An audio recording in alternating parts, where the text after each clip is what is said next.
તેમનો વિશેષ પરિચય પ્રફુલભાઈ ગાલાનો આપશે। ત્યારબાદ આપણે તે કલ્યાણ મિત્રનો વિષય આ 30 મિનિટ એમનું સ્વાગત કરીએ, અભિવાદન કરીએ। આપણે અત્યારે જે મંચ ઉપર પ્રફુલભાઈ ગાલા આવેલા છે, આપણે 3 દિવસથી બધા છોકરા એમને છે કે એમના જીવનને થોડું સમજવાની જરૂરત છે। એમને ભણવા માટે જ્યારે 21 વર્ષના ભણવા માટે આણંદ આવ્યા ત્યારે એમને ભણવા માટે પૈસા નહીં હતા, ત્યારે હોટલની લોજની અંદર કામ કરતા હતા અને એક ટક લોજવાળો જે જમવાનું આપતો હતો ને એ વાપરતા હતા। અને એ ટાઈમે જ્યારે એમને આણંદની અંદર પોતાનો બિઝનેસ સ્ટાર્ટ કર્યું એટલે કેવી હાલત હતી તમે સમજી શકો છો। પણ એ ટાઈમે એમને પરીક્ષા પ્રમાણે લીધું કે 50 વર્ષ પછી હું જે હાલતમાં હોય મારે આગળ કામ નથી જ કરવાનું। 24 વર્ષની ઉંમરમાં નિયમ કર્યો। આપણે આજે એવા વ્યક્તિ આપણી જોડે આવ્યા છે, સૌ છેલ્લા 17 વર્ષથી, આજે એમની 67 વર્ષની ઉંમર છે, 17 વર્ષથી એક જ કામ કરે છે, જૈનિઝમનું આખું સ્વાધ્યાય 50,000થી વધારે પુસ્તકો જૈનની એમને વાંચેલી છે। અને ફક્ત તેરાપંથી, ખતરગજ, અચલગજ, સ્થાનકવાસી, દિગંબર, શ્વેતાંબર, ત્રિસ્તુતિ બધા સંઘોમાં જેટલા મતો છે બધા જ મતો બધી વસ્તુનું જ્ઞાન એમને ભેગું કરેલું છે। એટલે એ બધી જગ્યાએ શિબિરો પણ કરાવવા જાય છે, બધા સંઘોમાં પર્યુષણ પણ કરાવવા જાય।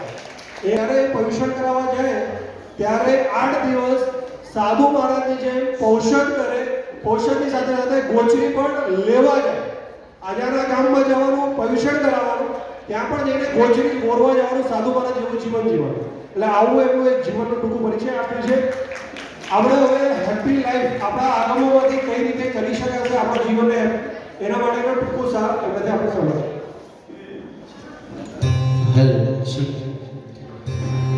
રોમે રોમે હું તારો તત જાઉં છું, રોમે રોમે હું તારો તત જાઉં છું, તારા પ્રેમમાં પ્રભુજી હું વિચારું છું, તારા પ્રેમમાં પ્રભુજી હું વિચારું છું, રોમે રોમે હું તારો તત જાઉં છું, રોમે રોમે હું તારો તત જાઉં છું, તારા પ્રેમમાં પ્રભુજી હું વિચારું છું, તારા પ્રેમમાં પ્રભુજી હું વિચારું છું। થોડી તાળીના તાલ સાથે વાજી વાહ।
થોડી એનર્જી બતાવો, થોડો તાળી પાડો, હાથ બોલો, બાજી વાહ। રોમે રોમે હું તારો તત, રોમે રોમે હું તારો, તારા પ્રેમમાં પ્રભુજી હું વિચારું છું, તારા પ્રેમમાં પ્રભુજી હું વિચારું છું।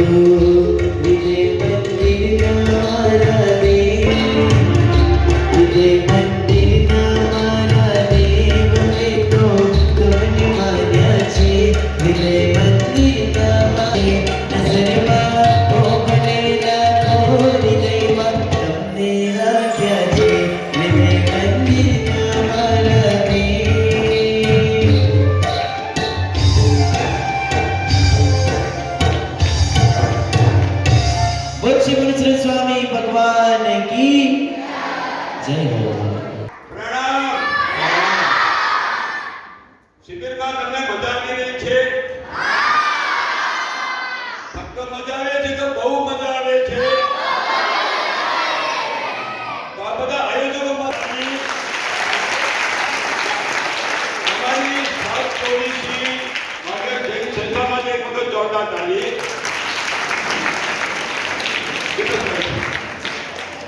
આજનો મારો વિષય છે ગીત ફોર ધ હેપી લાઈફ. જીવનમાં સુખી બધાને થવું છે, પરંતુ જીવનમાં સુખી કેમ થવું એ જીવનમાં સુખી થવાની ચાવીઓ અને આધ્યાત્મિક પ્રગતિની ચાવીઓ આપણે આજે જાણવાની છે. બધાને સુખ જોઈએ છે, કોઈને દુઃખ જોઈએ છે ખરું? નહીં. બધાને સુખ જોઈએ છે, કોઈને દુઃખ ગમતું નથી. પરંતુ આપણા જીવનમાં ત્યારે આપણે એમ થાય છે કે પહેલા સુખી છે, હું દુઃખી છું. તો મારે એના માટે સુખી થવા માટે શું કરવું પડશે? કીરી જ્યારે ઘી કે મધની સુગંધ આવે છે, એની સ્મેલ આવે છે, તો એની મીઠાશ માણવા માટે, ત્યાંથી સુખ મેળવવા માટે શું કરશે? ત્યાં જશે. એ મહેનત કરી જ્યાંથી સ્મેલ આવે છે એ તરફ જઈ અને ઘી કે મધ કે જે કોઈ મીઠાશ હશે એ મેળવવાનો પ્રયત્ન કરે છે. એને સુખી થવું છે. એ સુખી થશે કે દુઃખી થશે? જવાબ નથી આવતો. તમારે મારે ફક્ત એક અંશે લેક્ચર નથી આપવું. જવાબ આપો. ગીરી મધ પાસે પહોંચશે રમેશભાઈ તો શું થશે? સુખ મેળવશે કે દુઃખ? દુઃખ મેળવશે. એ સુખી થવાની ભાવનાથી ગઈ છે, પરંતુ ત્યાં સુખ પ્રાપ્ત કરતા કરતા મધ સાથે લેવા, એમાંથી મીઠાશ લેવા, એનું રસનું રસાસ્વાદ માણવા માટે ફૂલ ઉપર બેસે છે. અને ફૂલનો રસાસ્વાદ માણતા માણતા ફૂલ કરમાઈ જાય તો શું થાય છે? આ બધા એકેન્દ્રિય, બેન્દ્રિય, ત્રેન્દ્રિય, ચોરેન્દ્રિય જીવો સુખની ખબર નથી. સુખ કઈ દિશામાં છે, કેવી રીતે મેળવવું. પરંતુ મને, આપણે બધા કોણ છીએ? હું ને તમે મનુષ્ય ગતિમાં આ મહામૂલો અમૂલ્ય મનુષ્ય ભાવ મને ને તમને મળી ગયો. આપણે સુખની લાલસામાં, એટલે આવું તો નથી થતું ને ઈડી ભમરા પતંગિયા જેવું કે સુખની લયમાં દોરીએ છીએ, પરંતુ હાથમાં દુઃખ જ આવે છે. મહામૂલો મનુષ્ય ભાવ કહેતા મને ઉત્તરાધન સૂત્ર એનું ત્રીજું અધ્યયન અને એની પહેલી ગાથા યાદ આવે છે. ચત્તારી પર મંગાણી દુલ્હાણીય જંતુનો માનુષકમ સુઈ સદ્દા સંજયમ વીર્યમ. ચત્તારી એટલે કે ચાર, પર એટલે પરમ. ચત્તારી પરમ મંગાણી, મંગલ છે. ચાર અંગ પરમ મંગલ છે. દુલ્હાણી દુર્લભ છે.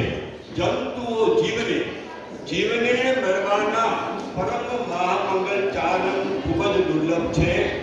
બહુ સમય નથી એનો, હું જરાક ઓછા સમયમાં લઈ લઉં. કયા કયા ચાર અંગ મેળવવા બહુ દુર્લભ છે? માનુષતમ, મનુષ્ય ભાવ. શ્રદ્ધા, જીવવાણી ઉપર શ્રદ્ધા કરવી. સંજયમ વીર્યમ, સંયમમાં વીર્યને ફોરવવું, પરાક્રમ કરવું. તો સાથી બનવું અથવા તો શ્રાવક શ્રાવિકા બનવું. તમને ને મને મનુષ્ય ભાવ મળી ગયો. જીનવાણીનું શ્રવણ કરવાનો બીજો બોલ મળી ગયો. જીનવાણી ઉપર શ્રદ્ધા થાય છે એટલે જ તમે ને હું અહીં છીએ. પરંતુ ચાસ છે હજી આપણે જૈન ધર્મ સમજ્યા પછી એને આચરણમાં લાવતા નથી. કચખાણના ઘરમાં આવતા નથી. દીપેશભાઈ હમણાં જ કીધું કે હું મારું નામ નહોતો બની શકતો. કોઈ મને નામ પૂછે તો બોલવું કરે કે એનું નામ પ્રફુલ્લ ગાલા છે. કોલેજમાં સ્કૂલમાં બધું આવડતું હોવા છતાં હું આંગળી ઊંચી કરીને જવાબ ના આપી શકું. એસએસસીમાં સેન્ટર ફર્સ્ટ, 12માં સેન્ટર ફર્સ્ટ. કોઈ વર્ષ મેં પહેલા નંબરથી નીચે બીજો નંબર લીધો નથી મારા સ્કૂલ, હાયર સેકન્ડરી કે કોલેજમાં. પરંતુ જીનવાણીની શ્રદ્ધા, એનું આચરણ ક્યાં લઈ જઈ શકે છે રમેશભાઈ? એના માટે કહું છું કે બોમ્બેની નાયર હોસ્પિટલ હોય કે મોટા મોટી બધી હોસ્પિટલોમાં મારા વડીલોએ મને બતાવ્યો, બહુ બધા ઉપચાર કર્યા, પરંતુ મારી જીભ ટેમ્પરિંગ પ્રોબ્લેમ સોલ્વ ના થયો. પરંતુ જીનવાણીની જૈન ધર્મ ઉપરની શ્રદ્ધા અને એના આચરણે આ મને જીભ આપી છે. અને અને જીભ જ્યાંથી મને મળી છે, જે દિવસ હું સારું બોલી શકતો થયો એ દિવસથી મેં એક નિર્ણય કર્યો કે મારી આ જીભ અને મારું આ મનુષ્ય જીવન મારે જીન શાસ્ત્રને અર્પણ કરવું છે. આજે 17 વર્ષ થયા હું આખા ભારતમાં હજારો શિબિરો, લાખો લોકોને મેં ધર્મથી પ્રેરિત કર્યા છે, ધર્મમાં જોડ્યા છે. પરંતુ ગુરુ ભગવંતોની કૃપાથી તો આપણો જીવનમાં સુખી થવાની ચાવીઓ આપણે એ વિષય પર જઈએ. સમય બહુ ઓછો છે. Key for the happy life, એમાં પહેલી ચાવી છે first key to make the life happy. મારી સાતા સદાય મારી અહિંસામાં, મારી સાતા સદાય મારી અહિંસામાં. મને જો જીવનમાં સાતા જોઈતી હશે તો મારે અહિંસા વ્રતનું સંપૂર્ણ પાલન કરવું પડશે. મારે બીજા જીવોને સાતા આપવી પડશે. જો સાતા આપીશ તો મારા જીવનમાં સાતા મળશે. ધર્મ રુચિ અણગા, કીડીઓની કરુણા માટે શું કર્યું એમણે? એ ગરબા તુંગડાનો જે નાગેશ્વરી બ્રાહ્મણીએ આપેલો બધો જ આહાર પોતાના ઉદરમાં સમાવેશ કર્યો. જો પરતવા જાત તો કેટલી બધી કીડીઓ મૃત્યુને શરણ થા. એમણે બીજા જીવોને સાતા આપી તો એમના જીવનમાં સાતા આવીને કેવી સાતા આવી કે સ્વર્ગ સુધી વિમાનથી સીધા મોક્ષમાં પહોંચી જશે. અહિંસા પરમો ધર્મ, ભગવાન મહાવીર સ્વામીનું એક સ્લોગન, અહિંસા પરમો ધર્મ. અહિંસા વગરનો કોઈ જ ધર્મ હોઈ શકે નહીં. મારા જીવનમાં મારે હિંસાનો ધીરે ધીરે ત્યાગ કરી ને અહિંસા વ્રત બાજુ આપવું પડશે. જતના કરવી પડશે. જતના એવો મોટો ધર્મ છે. પદમ નાણમ તો દયા. પહેલા જ્ઞાન પામશું તો છકાય જીવોની દયા ક્યાં પારવી, કેમ પારવી એ હું જાણી શકીશ. વધારે લઈ શકતો નથી કારણ કે સમયનો 2 કલાકનું સેશન પણ 2 કલાકમાં કરવાનું હતું. 2 કલાકનું સેશન મારે બહુ ઓછા સમયમાં પૂરું કરવાનું છે. પાપ જેના ખટકે એના પાપ અટકે. તમને જો ખબર પડે કે હું પાપ કરું છું તો પાપથી પીછેર થઈ શકે. તમને પાણી ટાઈમમાં જીવ દેખાય તો તમે નાતી વખતે ફુવારો ચાલુ કરવાની બદલીમાં ડોલમાં પાણી લેશો. 2-4 ડોલની બદલીમાં 1 ડોલ કે અડધી ડોલથી નાહવાનો પ્રયત્ન કરશો. પણ પાણીમાં જ જ્યાં સુધી જીવ માનતા નથી, જ્યાં સુધી ખબર નથી કે પાણીમાં એક ટીપામાં મારા ભગવાને અસંખ્યાતા જીવ કીધા છે, ત્યાં સુધી તમે દયા કઈ રીતે પાડશો? અને જ્યારે હું બીજા જીવોની દયા નહીં પાડું ત્યાં સુધી મારા જીવનમાં સાતા આવશે નહીં. મારે સાતા લેવી હશે તો મારે મારા જીવનમાં અહિંસા પરમો ધર્મને અપનાવવો પડશે. માહણો મહાણો જીવને, જો હણશો તો હણ આવવું પડશે, છેદશો તો છેદાવવું પડશે. ભેરમ મંજરી, જે રીતે પાપ પામશો એ રીતે તમને પાપ હૃદયમાં આવશે. ભગવાન મહાવીર સ્વામીનો જીવ અને ત્રિપુષ્ટ વાસુદેવના ભાવમાં શું કર્યું? સયા બાલકના કાનમાં બોલો બોલો તો એ પાપ એને એ રીતે ભોગવવું પડ્યું. ક્યાં ભોગવવું પડ્યું? કાનમાં પીડા ઠોકાયા. એટલે જે રીતે ઈણ ભોગવે શુદ્ર ભગવતીની સાથે અંતમાં આપણે ઘણા બધા ઉદાહરણો આપ્યા છે. ગજસુ કુમાર મુનિનો ઉદાહરણ. ગજસુ કુમાર મુનિએ ખૂબ જ નાની ઉંમર, હજી તો ભર યુવાન વયમાં છે.